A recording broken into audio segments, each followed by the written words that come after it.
Hallo, wir sind bei Nolan auf dem Stand und wir haben einen ganz besonderen Gast jetzt. Niemand geringeren als den zweifachen Weltmeister, MotoGP-Weltmeister aus Australien, Casey Stoner. Hello, Casey. Good to see you again. You also. We're here at Nolan, and they have a brand new racing helmet. What an opportunity to talk about the product. And I know you have a very special history with Nolan. Can you just let us in a little bit on that? Nolan has been very important for my entire career because in reality, without the opportunity that they gave me, I think it would have been very difficult for me to survive the first couple of years. They were the first sponsor that we ever got paid from, and it wasn't a lot, but enough that we were able to keep traveling around Europe, keep arriving at the Grand Prix, and it was all down to Alberto Puig and Alberto Vergani, who was the current CEO of Nolan Helmets at the time. Now, when I first went with them, it was in 2002, and quite honestly, their helmet then was probably at the bottom of the list of top helmets. But in the space of just a few short years, they went from that position to equal to the rest. And then after this, we just continued to keep moving forward. And to watch the effort of Nolan through those years, to keep wanting to get better, and everything from the small details, from the material of the padding on the inside, to, of course, the shells and everything they reduced from their shapes. They got everything right. They refined everything. The visors, we didn't have any fogging. We didn't have any condensation. We fixed all the problems that we may have had early in the years. And they never stopped. They just kept wanting to refine things and continually improve. And we get here today with this helmet that, in all honesty, I've seen the photos and images, and they've shown me through different programs, but it was the first time I've been able to see the completed helmet. And it's I'm normally quite particular about things, and it's really, really impressed me. There's fantastic detail. As a brand ambassador, and also because you use these helmets for racing, how close were you involved in the development of this brand new helmet? This one in particular has been years of accumulation of things, because until I stopped test riding, I was still one of the head developers for the helmet. Everything that we went through, every new change that we made, we tried to always improve, find the little details, little mistakes maybe, or everything from the way that the venting works inside the helmet so that we didn't dry our eyes. There's a lot of detail that you need to think of and consider. Situations that come up in the track, from wind buffeting to all these other things, and then working now with the engineers and the teams because they want everything to be more streamlined. So there's a lot that goes into it, and everything from the data that we gained in the last 5 years has been, basically leading to this. You said when you stopped test riding, how much are you riding still and where?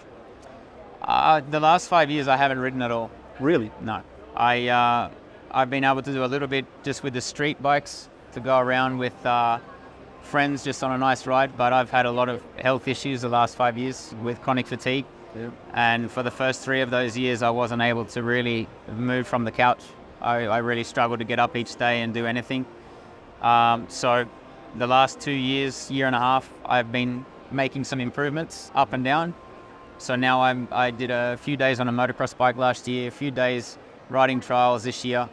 But most of the time it's for relaxing riding when I do, because it's very difficult for me physically to get out and ride at the moment. So it's been a big loss in my life, but then there's people out there with far worse than I, and so it gives you a little bit of perspective, a little bit of compassion towards other people. And you also, with Nolan, you had a close relationship always with Ducati after winning the title for them. And is there still connections? I still have connections with the engineers and the mechanics, which I worked alongside for many years. I have a great relationship with them, but I have zero connection with Ducati as a company. Okay. For me, the people behind the bikes, my family, they're still such great friends of mine. But yeah, no, I have no connection with Ducati at all. So it's a little disappointing, but at the same time, you learn a lot during these years and during this period on who is there for you, etc. And with Nolan, They supported me from the beginning, and they've shown me loyalty that very few companies I think ever would. You were top of the world in the racing, so we have to talk about the current situation in MotoGP. Unfortunately, we have to touch the Ducati topic again. Yeah, no, it's fine. At the moment, it seems like a brand cup. It's always like the Ducati riders deciding who's going to get the title. You also rode for Honda. Honda is on a very different end of the whole scheme. How do you follow MotoGP, and what insights do you have? Where do you think they will head in the next season too? I don't really know where it's headed. I know where I would like it to go, and it's not in the direction that they're going. A big part of why I retired in 2012, for sure not the only reason, but a big part was the direction it was going. I could see that electronics were becoming such a... they were pushing so hard for the electronics to the point where you're almost arguing every week trying to get them to reduce the electronics. Even the last time I was testing with MotoGP with the Ducati, you're not allowed to touch the clutch anymore going in the corner because it affects the system doing everything. So really the riders these days are only hitting the brakes on the way into the corner.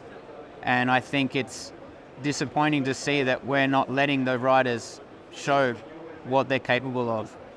We're letting the engineers take over, and I don't think that's correct. If the engineers want to go so far with all this stuff, then there needs to be an AI championship where they can put all the data in that they've designed into a program, and then it goes this way. But for me, I'm there to watch the riders race, and I want to see the differences in bikes. I want to see, in the past it was Honda, Yamaha, Ducati, Suzuki. They all had different abilities, and right now we're seeing everybody forced to go in one direction, and I really don't like this. And I think I would like to see the winglets gone. I would like to see the electronics reduced to the fact that they're only there for safety, not for any kind of advancement. Anti-wheelie control, that needs to be almost gone because it's not a safety issue. You should learn how to do the throttle. Yeah. Now you just can build the most powerful bike you can and cover everything with electronics. Whereas in the past, the engineers had to build an engine which was sweet, something which you were able to ride. And if you weren't, then you had to learn how to ride a difficult one. There was always compromise everywhere. Now it's just sit behind a desk and build the bike like this. So I would much prefer to see the riders show their talent a little bit more, watch a lot more sliding, more wheelies, some mistakes. And I think the show would be incredible with the talent that we have there right now. Yeah, it seems like now the bike is more important than ever before. Even when doing the two-stroke era, it was way different. Correct. A two-stroke era was the last of the great riders. And to ride these bikes, people still don't understand. Even though we were on a lot more powerful four strokes, the difficulty was much less than a two-stroke 500. And I have a lot of respect for what they were able to do. Are you still in touch with some of the riders? Do you talk with them about what they have to do now and how it's changed? I talked to Jack Miller last summer, and he said like all we do now is press button from corner to corner. And if you forget to press a button, you're out. It's become worse than Formula One, considering where we were, and we didn't need downforce and all these other things to create a show. We already had an incredible show. Oh yeah. And instead now we seem to not have any rules because more or less whatever they design on the bike they can do, and they don't have any repercussions. There's no penalties. They just change the rules so that they're allowed to use it now. The European manufacturers are obviously able to adapt much quicker because they have everything much closer to them compared with Japan and going backwards and forward. And also the Japanese like to really refine everything before they put it out there. And by the time they get it out there, it's too long. But if we had a set of rules that don't change so quickly, then they would understand where they are and they would probably have more budget for it. But now they don't even understand how much they're going to have to spend to keep up with this never-ending, changing set of rules or adaptive set of rules. And I would really like to see the things come back and to be honest, be more like Formula One. Formula One stopped traction control. They stopped adaptive suspension in the 90s. They stopped the adaptive steering that Mercedes had just a few years ago. Everybody thinks you need to keep moving forward. You don't. Superbikes is where the technology comes to the street bikes. This is a prototype championship, and we need to leave it within a set of regulations. Yeah, it would make racing cheaper too, right? And the expense right now, I think there'll be a lot less injuries, because right now, the only way to make the difference is under brakes. The bikes then have a big problem with overheating the front tire, overheating the front discs, also getting a lot of instabilities. Now, because they can squat the bike, they arrive much faster into the corners.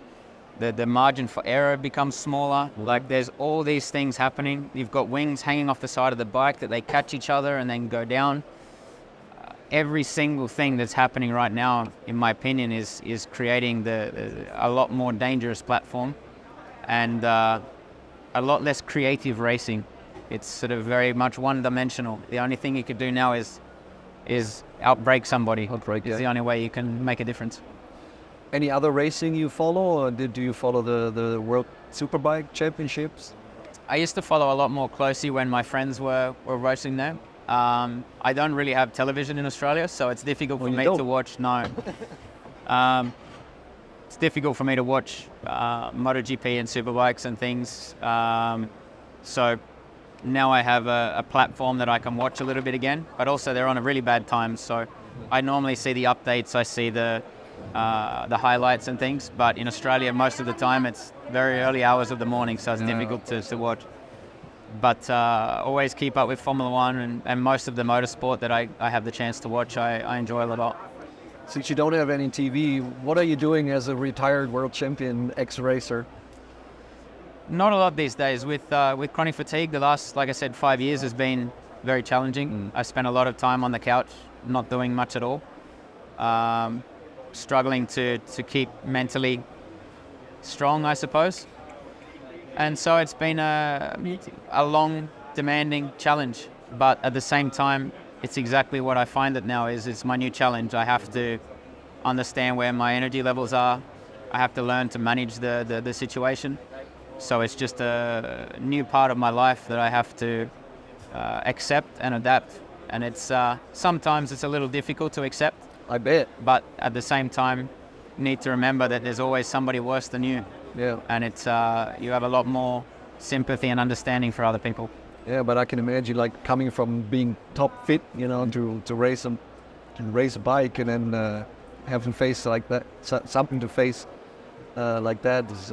And even after I retired, I was actually the fittest I've ever been in my life before this happened. So it was one extreme to the other was very hard to accept. Okay, we wish you all the luck. Get healthy, stay healthy, and thank you very much for your time. Not a much problem appreciated. And hope to see you again soon. Enjoy the show. Thank you, you too. War Casey Stoner, wir sehen uns später.